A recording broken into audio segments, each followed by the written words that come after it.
ये करेंगे क्या आपके, ठीक है, ये क्या करेंगे, पिछले साल तो ऐसा ही किया था इन्होंने। जेई मेंस स्टार्ट भी नहीं हुआ था, उससे पहले इन्होंने फर्स्ट सेम की क्लासेस शुरू कर दी थी। फीस लेके फर्स्ट सेम की मेरी 3 लाख रुपए, उन्होंने शायद तक 3,02,000 ऐसे कुछ फीस थी, वो जमा की थी। और उन्होंने जेई मेन से काफ़ी टाइम पहले फर्स्ट सेम की क्लासेज स्टार्ट कर दी। मतलब अगर आप अभी पैसे जमा नहीं करोगे तो आपके हाथ से वो अपॉर्चुनिटी चली जाएगी। और भैया एसआरएम की काउंसलिंग स्टार्ट हो चुकी है, वो फीस मांग रहे हैं 5 दिन के अंदर अंदर हमको 1 लाख रुपए जमा करवाने पड़ेंगे, हमको फीस भर देनी चाहिए क्या। भैया इस कॉलेज की काउंसलिंग स्टार्ट होगी, वो बोल रहे हैं अगर फीस नहीं देंगे तो हमारी सीट छोड़ दी जाएगी, हमारे हाथ से अपॉर्चुनिटी ले ली जाएगी।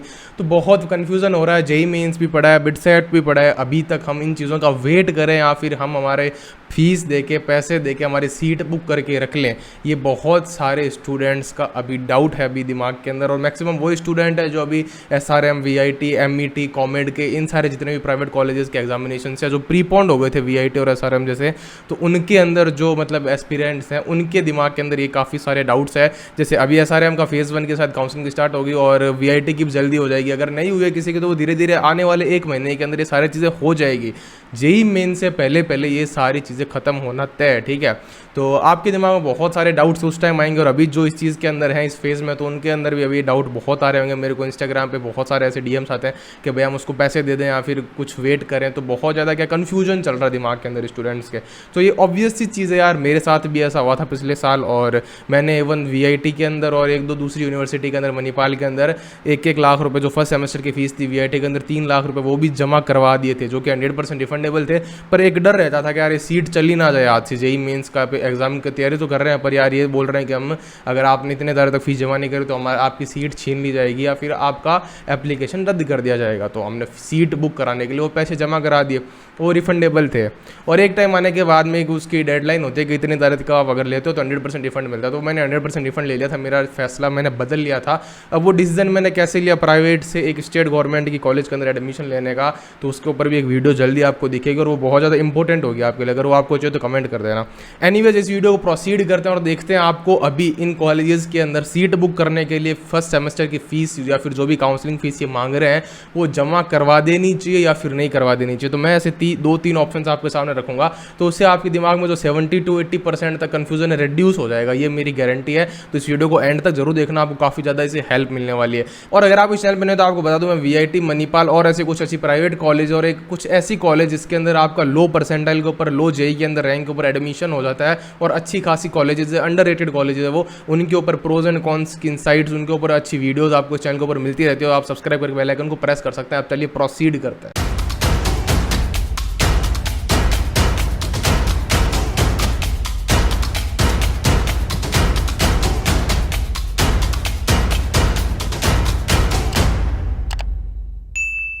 तो इस पूरे सीन के अंदर सबसे पहले कैटेगरी ऑफ स्टूडेंट्स आती है, वो स्टूडेंट्स जो इस साल 12th क्लास के अंदर थे, जो अभी प्रमोट हो चुके हैं। उन्होंने वीआईटी, मणिपाल, एसआरएम, कॉमेड के ये सारे as a backup option fill करके रखे थे, जो कि एक अच्छी बात है, ठीक है।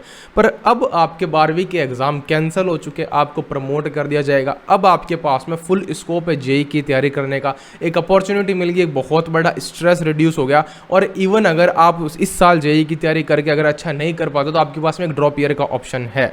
अब आपके ऊपर है कि अगर आपने 11th 12th के अंदर कुछ भी जेई की पढ़ाई कर रखी है, एफर्ट मार रखे हैं, एक बार भी कभी सोचा हुआ है कि हाँ जेई मेंस का एग्जाम देना है और अच्छी रैंक लेके आनी है, एनआईटी आईआईटी में सीट लेनी है, तो अभी आपके पास में पूरी अपॉर्चुनिटी है, ठीक है। आपका एग्जाम कैंसल्ड है, आप अच्छे से तैयारी कर सकते हो, जेई मेंस पे फोकस कर सकते हो, फिर भी नहीं हुआ तो ड्रॉप का ऑप्शन भी आपके सामने पड़ा है। तो आप केवल इस लालच के अंदर कि यार वीआईटी के अंदर मेरे को सीएस की सीट मिल रही है, मणिपाल में सीएस मिल रही है, कॉमेड के से मेरे को आरवीसी कॉलेज मिल जाएगी, तो मैं इनके अंदर पैसे देके सीट बुक कर देता हूं, कैंसिल कर देता हूं। तो इस रीजन से आप अभी कोई सीट बुक मत कराना, कहीं पे पैसे मत जमा कराना, करे चाहिएगा आपको इसके अंदर, ठीक है। ये वीआईटी, मणिपाल है सारे में सारी आपको अगले साल भी मिल जाएगी। पर इस साल आपको एक स्पेशल अपॉर्चुनिटी मिली, आपके 12वीं के बोर्ड कैंसिल हो गया, आपको फुल टाइम मिला है, तो आप उस अपॉर्चुनिटी का यूज़ करो। तो अगर आप इस कैटेगरी के अंदर लाइक करते हो तो प्लीज़ आप कहीं पे भी पैसे मत जमा कराओ, ड्रॉप कर दो उस ऑप्शन को, भले आपको कितनी भी बढ़िया सीट मिल रही हो। अब बात है इसी कैटेगरी में दूसरे स्टूडेंट्स जिनको आईआईटी एनआईटी से मतलब नहीं था, उन्होंने कुछ खास जेई की तैयारी नहीं की थी, कोचिंग वगैरह उन्होंने की नहीं थी, वीआईटी वगैरह प्योरली फॉर्म उन्होंने प्राइवेट कॉलेज में एडमिशन लेने के लिए भरा था। मतलब उन्होंने अपना माइंड मेकअप स्टार्टिंग से प्राइवेट में जाने का सोच लिया, उनके दिमाग में था ही नहीं कि आईआईटी एनआईटी मेरे को जाना भी है नहीं जाना। मतलब उनके दिमाग में ऐसा लेवल उन्होंने बिल्ड ही नहीं किया, उन्होंने इतने एफर्ट नहीं मारे, या फिर उनके लिए पढ़ाई बनी ही नहीं थी। ठीक है, वो पढ़ाई के अंदर इतने इंटरेस्टेड नहीं थे, उनको बस आगे डायरेक्ट भाई प्लेसमेंट वगैरह हो जाए, कोडिंग वगैरह करनी, मेरे को तो बस एक अच्छी प्राइवेट कॉलेज मिल जाए, और घर वालों की इतनी फाइनेंशियल इंडिपेंडेंस है कि वो आसानी से मेरा एडमिशन करा सकते हैं। तो एक उस कैटेगरी के बच्चे हैं। तो आप तो सोचो ही मत, आपको तो कन्फ्यूजन होना ही नहीं चाहिए। आप डायरेक्ट अगर आपको सीट मिल रही है, पैसे जमा करो और अपनी पढ़ाई कंटिन्यू करो। ठीक है, तो ये दो कैटेगरी के स्टूडेंट की बात हो गई। इससे आपको कुछ आइडिया लगे होगा क्या करना है। तो एलिमिनेशन का ऑप्शन हो गया अब आपके पास में। अब आते हैं वो स्टूडेंट जो इस साल ड्रॉपर थे, ठीक है, और उन्होंने भी वीआईटी, मणिपाल, कॉमेड के ये सारे फॉर्म्स भर रखे थे, एसआरएम वगैरह जो भी है। ठीक है, अब उनके पास में सबसे ज़्यादा अनसर्टेनिटी है। अब उनके दिमाग में ये रह रहा है कि यार ये लास्ट चांस है, जेई मेंस का अटेम्प्ट कब होगा, सितंबर, अगस्त, जुलाई कब होगा, कुछ अता पता नहीं है। और वीआईटी की सीट चली जाएगी अगर मैंने अभी पैसे नहीं जमा करे, एसआरएम की सीट चली जाएगी अगर मैंने अभी पैसे नहीं जमा करे, मणिपाल की सीट चली जाएगी अगर पैसे नहीं दिए तो। और अब इनके इंस्टीट्यूट्स, ये जो कॉलेजेस, ये करेंगे क्या आपके, ठीक है, ये क्या करेंगे, पिछले साल तो ऐसा ही किया था इन्होंने, जेई मेंस स्टार्ट भी नहीं हुआ था उससे पहले इन्होंने फर्स्ट सेम की क्लासेस शुरू कर दी थी। फीस लेके फर्स्ट सेम की मेरी 3 लाख रुपए, उन्होंने शायद तक 3,02,000 ऐसे कुछ फीस थी, वो जमा की थी। और उन्होंने जेई मेन से काफ़ी टाइम पहले फर्स्ट सेम की क्लासेस स्टार्ट कर दी। मतलब अगर आप अभी पैसे जमा नहीं करोगे तो आपके हाथ से वो अपॉर्चुनिटी चली जाएगी, और पैसे जमा करा दोगे तो आप जेई मेंस की तैयारी अच्छे से नहीं कर पाओगे, फर्स्ट सेम की क्लासेस स्टार्ट कर देंगे। तो सारे इंस्टीट्यूट्स की, सारे कॉलेजेस की इस साल ये स्ट्रेटेजी मेरे हिसाब से फॉलो होगी वापस, क्योंकि जितना जल्दी जैसे काउंसलिंग स्टार्ट हुई सीधे उन्होंने लाख रुपये मांग लिए, 50,000 रुपये मांग लिए। तो इस साल मेरे को यही लग रहा है ये सेम चीज़ फॉलोअप करेंगे, ये अपना सेशन जल्दी स्टार्ट कर देंगे, आपकी ऑनलाइन क्लासेस वगैरह शुरू कर देंगे। तो इस चीज़ से क्या होगा, अगर आप ड्रॉपर हो तो जेई पे अच्छे से फोकस नहीं कर पाओगे, और आपके पास में वीआईटी या फिर जो भी अच्छी प्राइवेट कॉलेज है उसका ऑप्शन भी ड्रॉप होता दिख रहा होगा। ठीक है, अब इस सिचुएशन में आपको क्या करना चाहिए। इस सिचुएशन के अंदर सबसे बेस्ट तरीका है एनालाइज योर औकात। आपकी औकात कितनी है अभी वो आपको एनालाइज करनी पड़ेगी, उसमें शर्म मत करना। आपने जेई के 2 अटेम्प्ट दिए, आपने पिछले साल भी जेई दिया, 12वीं के नंबर आपके पास में पड़े हैं, और आपने जेई के 2 अटेम्प्ट दिए, उसके अंदर आपके कितने परसेंटाइल रहे हैं, और अब आपको पता है बहुत नंबर ज़्यादा लाने पड़ेंगे एक अच्छा परसेंटाइल ग्रैब करने के लिए। अगर आप अब 97, 98, 99 परसेंटाइल लाने की सोच रहे हो तो वो परसेंटाइल अब 140 150 नंबर पे कतई नहीं आएंगे। वो परसेंटाइल लाने के लिए आपको एटलीस्ट 180 190 नंबर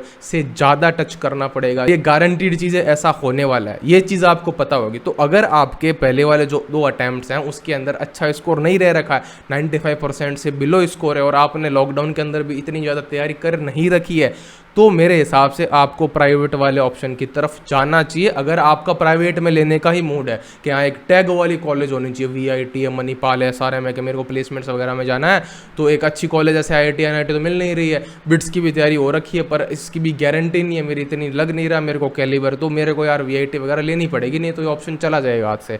तो उस केस में आपको वीआईटी लेनी चाहिए, ठीक है, एसआरएम लेनी चाहिए, मणिपाल के अंदर जाना चाहिए, जो भी है आप उस केस में पैसे जमा कराओ। अब एक बात आती है कि यार मेरे 95 परसेंटाइल से भी ज़्यादा, वो आप आपके हिसाब से, वो आप कैसे अपना क्राइटेरिया सेट करते हो। और मैंने यार लॉकडाउन के अंदर पढ़ाई छोड़ी नहीं कभी, लगातार पढ़ता रहा मैं, और मैंने पढ़ाई कंसिस्टेंटली की है, और अब मेरे को लग रहा है कि यार जेई मेंस अब 2 महीने आगे शिफ्ट हो गया, और मेरे को सफिशिएंट टाइम मिलेगा, एडवांस के लिए भी मेरे को टाइम मिल जाएगा, मैंने कट ऑफ तो क्लियर कर ही लिए।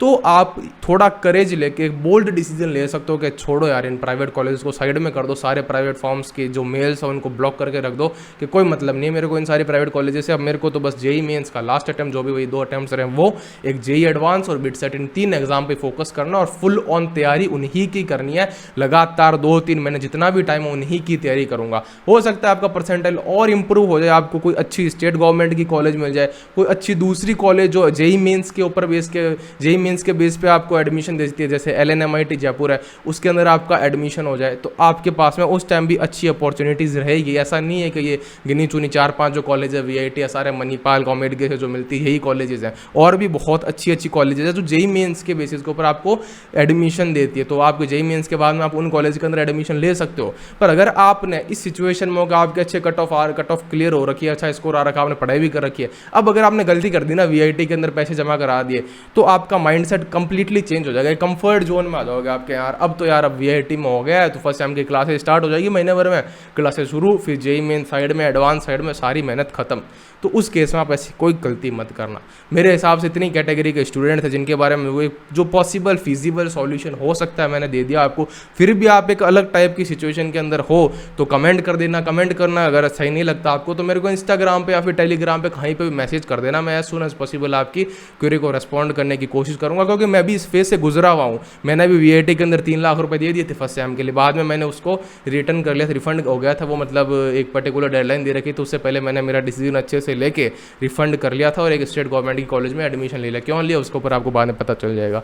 तो ये सारी चीज़ें मैंने पूरी कोशिश किया, आपका डाउट जो मैंने इतने सारे देखे स्टूडेंट्स की प्रॉब्लम्स देखी, सॉल्व करने की पूरी कोशिश की। मेरे को पता है इसके अंदर कोई ज़्यादा व्यूज़ वगैरह आने नहीं वाले इस वीडियो के अंदर, पर जो भी देख रहा है एटलीस्ट उसका तो बेनिफिट होगा, मेरा तो यही मोटिव था। अगर आपको इस वीडियो से कुछ वैल्यू मिली तो लाइक कर देना, और आपको लग रहा है कोई साथी लोग इस प्रॉब्लम को फेस कर रहे हैं, आपको बात में दम लगाओ तो उनके साथ में शेयर कर देना। तब तक के लिए स्टे हैप्पी, टेक केयर, जय हिंद।